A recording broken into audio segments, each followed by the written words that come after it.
नमस्कार, मैं अनुभवी सिंह स्वागत करती हूँ आपका नई पीढ़ी नेशनल मैगजीन के यूट्यूब चैनल पर। गत दिनों नई पीढ़ी द्वारा नई पीढ़ी की पत्रकारिता दशा एवं दिशा नामक विषय पर एक वेबिनार का आयोजन हुआ। इस वेबिनार में बतौर वक्ता वरिष्ठ पत्रकार राहुल देव ने हिस्सा लिया। तो आइए सुनते हैं क्या कहना है उनका। अजीत जी ने एक बहुत अच्छा ऐतिहासिक परिप्रेक्ष्य हमको दिया है, हमारे सामने रखा है, और उससे गुजरने के बाद आज की स्थिति पर बात करना आसान हो जाता है।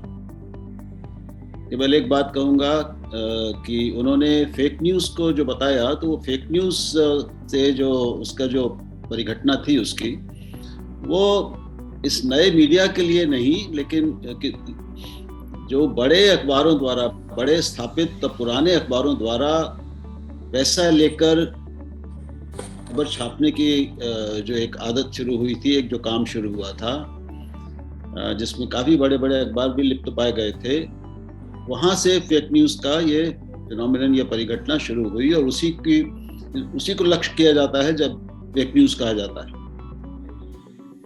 अभी जो हो रहा है नए मीडिया में, जिसको हम मीम्स कहते हैं या व्हाट्सएप विश्वविद्यालय कह लें, कुछ भी कह लें, तो ये गलत सूचनाओं को प्रसारित करने का मामला है। अंग्रेजी में जैसे हम मिस इन्फॉर्मेशन कहेंगे, डिसइन्फॉर्मेशन, जो भी आप कहना चाहें।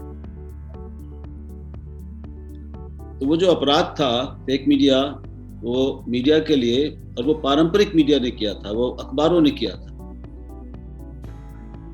और वो इतना बड़ा पत्रकारी अपराध है कि के लिए कोई भी सजा शायद कम होगी।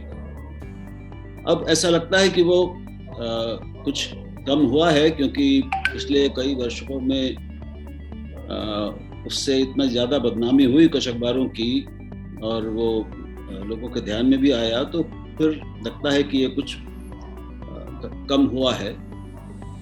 लेकिन झूठ का प्रसारण नए मीडिया का फायदा उठाकर तो अपार हो गया है। वो एक अलग ही बीमारी है, उस पर अलग से ही चर्चा की जा सकती है। उसको मैं युवा पत्रकारों और उनकी पत्रकारिता से जोड़ना जरूरी नहीं समझता, उसकी कोई जरूरत मुझे नहीं लगती। मैं उनमें नहीं हूं जो अपने समय को स्वर्णकाल मानते हैं कि हमारे समय में तो बहुत अच्छा होता था, हमारे समय में ऐसा होता था। मैं ऐसा नहीं कहता, ना मैं कहूँगा। हमारे समय में भी, जब हम युवा थे और पत्रकारिता में प्रवेश कर रहे थे, उस समय भी कई तरह की पत्रकारिता, कई तरह के पत्रकार होते थे। अच्छे भी होते थे, बहुत अच्छे भी होते थे, खराब भी होते थे, बहुत खराब भी होते थे। कई ऐसे होते थे जो अपनी पत्रकारी नैतिकता को लेकर काफी लचीला दृष्टिकोण रखते थे, और कुछ थे जो बिल्कुल खरे थे। तो ऐसा हर समय रहता है, हर समय रहा है। आज़ादी के पहले की पत्रकारिता को भी अगर हम देख लें, जब एक हम लोग आमतौर पे कहते हैं कि जो मिशन वाली पत्रकारिता थी, उस समय भी प्रोफेशन वाले या धंधेबाज पत्रकार और अखबार होते थे। मैं ये पाता हूँ युवा पत्रकारों और युवाओं की पत्रकारिता को देखते हुए कि कई बार हमारे बहुत से युवा पत्रकार मित्र हमारे समय के पत्रकारों से और हम लोगों से कम मैं अपने लिए तो कह सकता हूँ, कहीं बेहतर पत्रकारिता कर रहे हैं। अच्छे पत्रकारों की, अच्छे और प्रखर निडर युवा पत्रकारों की अब भी कमी नहीं हुई है, और हमें कई जगह, हर भाषा में, हर विधा में, यानी प्रिंट में, टीवी में, और अब जो केवल जो ऑनलाइन मीडिया मंच हैं, उनमें भी बहुत ही अच्छी, उत्कृष्ट, तथ्यपरक, जांचपरक और एक व्यापक लोकहित को ध्यान में रखकर की गई पत्रकारिता के उदाहरण खूब मिलते हैं। अभी हाल में ही कुछ हमारे युवा पत्रकारों को पुरस्कार मिले हैं। अभी शायद रामनाथ गोयनका अवार्ड्स की भी घोषणा हुई है, उसमें भी कुछ उसमें जहाँ तक मुझे याद आता है भास्कर के एक पत्रकार हैं, कुछ और पत्रकार हैं, अलग अलग भाषाओं के और माध्यमों के पत्रकार हैं, और ये सब युवा पत्रकार हैं।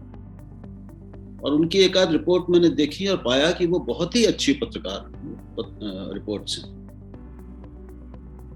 तो मुझे तो बहुत आशा है कि नई पीढ़ी जो पत्रकारिता में आ रही है वो हमसे ज़्यादा, या कम से कम जैसे हम थे, कम से कम उतनी तो निष्ठावान, पत्रकारिता के प्रति निष्ठावान, गंभीर, अपने काम के प्रति गंभीर, प्रोफेशनल और काफ़ी निडर है। लेकिन निडर होने का मतलब ये है कि जितना उस हर पत्रकार को उसका अपना मंच, उसका अखबार या चैनल या उसका ऑनलाइन मंच जितनी स्वतंत्रता उसको देता है, उसी हद तक एक पत्रकार, एक संवाददाता निडर हो सकता है।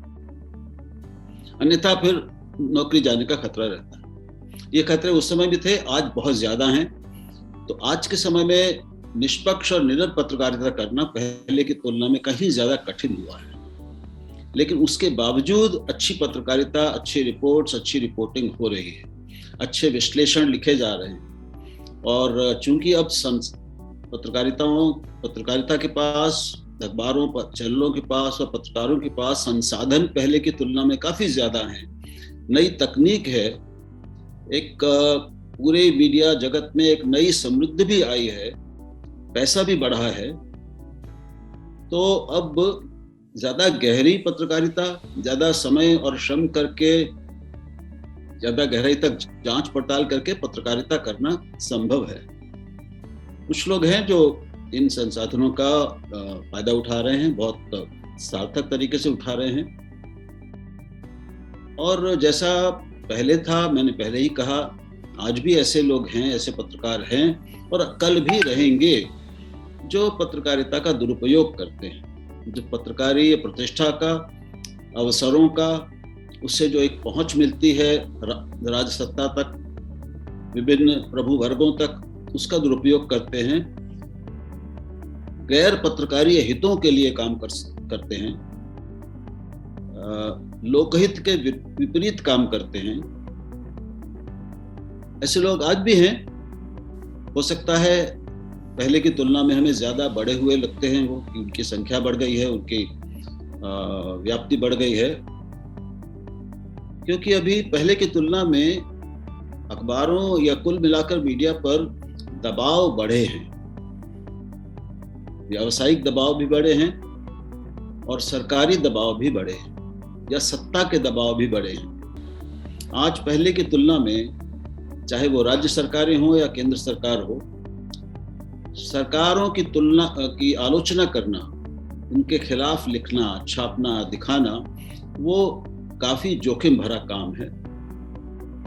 तो एक तरफ भय और ये डर, दबाव होता है, दूसरी तरफ प्रलोभन भी होता है। और कम मंच ऐसे हैं, कम प्रतिष्ठान ऐसे हैं जो इन दोनों के बीच में से एक राह, अपनी स्वच्छ, निष्पक्ष और निडर पत्रकारिता की राह निकाल पाते हैं। लेकिन अब भी ये हो रहा है, और ये बात कम से कम मुझे भविष्य के प्रति भी आशान्वित रखती है। ये तो एक व्यवस्थागत या ढांचागत बात हो गई, लेकिन जो कुल मिलाकर युवा पत्रकारिता की बात है, युवा पत्रकारों का प्रश्न है। मैं आज भी मैंने कहा कि बहुत भविष्य के प्रति आशावान हूँ, और मुझे विश्वास है कि आगे आने वाले समय में भी नए युवा, प्रखर और निडर, मुखर और मेहनत से, गंभीरता से पत्रकारिता करने वाले पत्रकारों की हमें कमी नहीं होगी, वो लगातार आते रहेंगे। धन्यवाद।